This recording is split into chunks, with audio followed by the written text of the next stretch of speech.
I want to dive right into something with you, Sam, because I'm really enjoying the Catholic Church, and you're a Catholic as I am of the old, Right. and we remember the old church. But I'm really having a good time that the Catholic Church is considering, and they haven't done it yet, and I'm disappointed, is considering denying communion to pro-abortion Catholics like Joe Biden.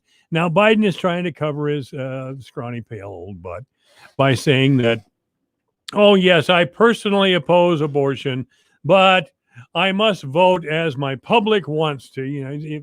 They don't say public; they say constituents, but that's who it is. They're superstars. My public demands that I vote in favor of abortion, so I will. What a bunch of nonsense! What a bunch of and that's a lie. That's a lie.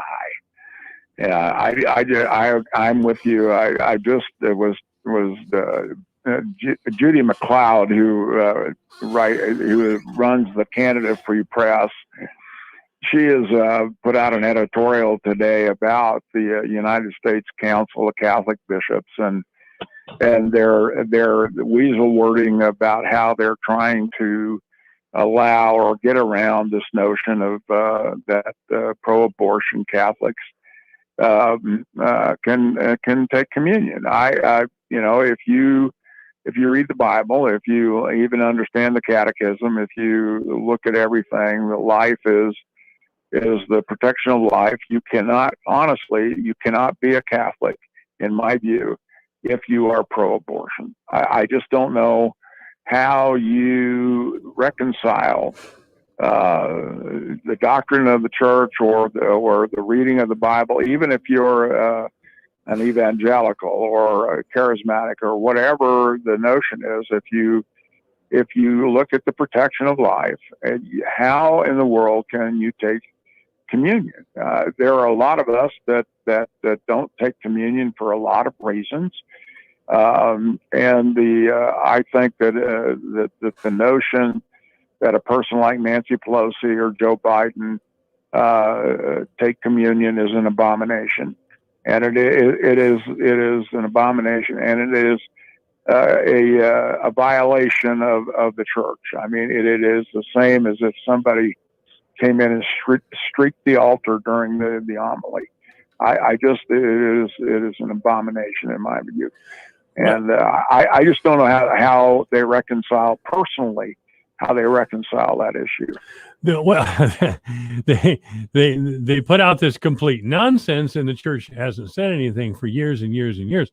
Remember the famous Mario Cuomo speech at the 1984 Democratic National Convention? This was the first time that anybody tried to pull this nonsense. Is that I'm personally opposed to abortion, and I'm going to obey the dictates of my church, but it's all nonsense. it was all nonsense. It was a public relations stunt to take some pressure off Catholic politicians like Joe Biden, who's been lying for years, but he has been lying for years. Remember when he ran for president in '88? He got caught plagiarizing a speech word for word. Well, and apparently it's been, the guy has a very interesting relationship with the truth. I don't know how you would really characterize it, because I don't think I really think that at his core, if he were lucid, if he were 100% in charge of his mental faculties, and I don't think he is. No. But if he were 100% in charge of his mental faculties, this is a very vindictive, mean, willful individual. And you talk about a person that does not really have the demeanor to be the president. This is one of those individuals that, he harkens back to, the paranoia. I don't think he's as paranoid as Richard Nixon was, but I would say that Joe Biden, because of his willfulness and his mean-spiritedness and again a lack of moral center, I think that he is probably the least prepared person I have ever seen outside of Barack Obama to rise to the office of president. Well, how does a man his age become a sock puppet for the left? Is he that full of naked ambition? He must be. Oh, absolutely. No. I don't even think it's him. I think it's his wife and his family. I think that they're. This is very much. I watched Godfather 2 the other night. one of my favorite movies, and and I'm sitting there looking at at how the Corleone family had grown and prospered. And I really think that this is, it's a very close. They're just using the government. I mean, they're because of their blind ambition, and I really do. I think it's blind ambition. Well, Mr. Politics of Change, or whatever he's calling himself, he's all of a sudden, a lot of members of his family are getting jobs in the government. I mean, is this a straight up guy? I don't think so. Come on. I mean, everybody screamed about Trump and his nepotism. Come on, be honest, be fair. Biden's doing the same thing. Biden's doing exactly the same thing. Well, it goes on even among the, this is how you curry favor with people who are in Congress and other places. You give them sweetheart deals, or you figure out whose company is working on such a thing, and you give them what we call you go out and give them a single contract, and that you have a sole provider that is able to go out there and they get all the money, and I guess who gets it. So what it is laundered money and bribery to go out and buy off favors from people, and it goes on all the time. And and again, I think that you caught me on a Monday when I'm extremely cynical, and so it's I'm usually just cynical, but today I'm extremely cynical, and so it's I just have the this notion about. I don't trust any of them. I just and either side of the aisle. It doesn't matter which side. They're not trustworthy either. The thing that I find interesting is that one of the great challenges that we have is okay. So what do we do about this? And so the idea comes to you to say, okay. We vote. That's the one way we voice ourselves. The thing that I'm concerned about is that people, because of this wokeness and because of political correctness and because of all of these other things, those are the attempts to silence people. And I really think that we have to get more people off the bench and into the fight than what we have. I think that right now, I feel like, and if you're if you're on ESPN, you're watching the UEFA Cup. It's 24 countries competing in Europe for the opportunity to play in this knockout round tournament and go down to the best soccer team in Europe. And so what I feel like when we're conservatives is there's 11 people on the field. You have a goalie and 10 players. I feel like we're out there and we have 5 players and no goalie. And that's what we're playing against. We're outmanned, outgunned, and we're holding our own. But the idea is that 5 guys, are not going to be able to compete with 10. And so that's the problem we have. We don't have enough people willing to get out on the field and go out there and fight for what we're after. Education is the key, Mike. We have got to educate the people. And radio reaches 93% of the people in this country. It reaches 93%. And that's something that we need to use and to go out there and use radio to be able to send our message to the people of America, and to make sure that they understand where we're coming from. And, and both parties. I mean, I am absolutely, totally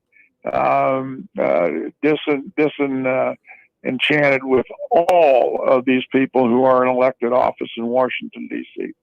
Every single one of them. And it's a shame. And it's a shame that it's like that. I really feel that it's a shame that we have come to this point where the people who are supposed to represent us really don't like us. That's right. They really don't. They really don't like us. Especially the Democrats, they do not like us, but I'm beginning to think the same things the true of the country club Republicans. And Absolutely. the country club Republicans are the ones who make excuses for all kinds of ugly things in the culture, and it's catching up to them. It's catching up to them. It's got to.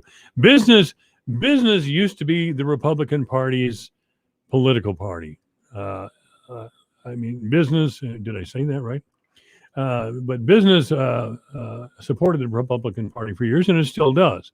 But Right. they seem to not understand that the culture is not going to go the way that they think it is. And if it does, the free market is over with and they're done. Yeah. Why can't they figure that out? Well, I think that again, I go back to the fact that just take a look at advertising on television and see what the audiences are that they are. That the classic to me, there are two commercials that epitomize the incredible bending of capitalism toward the left. One is the Volkswagen commercial about one of their SUVs, an electric SUV with Colorado plates on it, and it shows them climbing into the mountains in this SUV. That's an electric SUV. The other is the F-150 Lightning, the electric pickup. Oh, wow. You tell me how many farmers in Iowa or South Dakota or Nebraska or North Dakota or anywhere in west of the Appalachian Mountains. I want to know how many farmers are going to own an electric pickup. I cannot even comprehend the notion that this is what the people in this part of the country want. Why would you want an electric pickup that goes 200 miles? Why would you want that? I mean, why? And then think about that electric car in Colorado climbing up in high altitude. That if you turn on the air conditioner or the heater of your car, that then you start this massive drain of power. So you take your 300-mile range vehicle and you cut it down to 150. So I will tell you right now, you leave Colorado Springs and you want to go 75 miles, you're not getting very far. And then you got to turn around and come back. The whole idea, maybe somebody will buy those things. But don't you think those are being advertised and put out there simply to placate the environmental wackos that are out there? Oh, yeah, they got to do that. They have too much strength in the government, and they have too much strength in the government because of Nancy Pelosi and her environmentalist friends out there in Northern California. I mean, that's how Biden got to be president. I mean, Barack Obama was supporting Elizabeth Warren for the nomination. And he firmly believed in Elizabeth Warren. And there were some people who were afraid of Bernie Sanders. They thought if he got the nomination, he'd take down the party. That's probably true. But the Democrats were afraid of Elizabeth Warren because the big financiers on Wall Street didn't want Elizabeth Warren. So the Democrats under Nancy Pelosi killed Elizabeth Warren's chances because Biden would play ball. I mean, if that isn't a shameless hustle on Joe Biden's part, I don't know what is. But that's the way they did things. Again, ladies and gentlemen, you can double check me on this. Barack Obama was supporting Elizabeth Warren. He was going around the country giving speeches to that effect to Democratic groups. It didn't work out. No, it didn't. But think about it. I mean, that would be a natural extension of Barack Obama's agenda. I mean, he's a socialist. I would say I would take it even further because he was mentored by communists. I think that there's very clear evidence that his father was a communist, and then that he was mentored by communists and That's raised right. by communists. Sam, And, I'm afraid we're going to have to go. I'm sorry to cut you off. Okay. I'm sorry to cut you off. We'll talk to you next week, same time. All right, we'll talk to you. Thank you, Mike. Bye-bye. Pelham Waters, your water pro since 1949. Do you have questions about your water?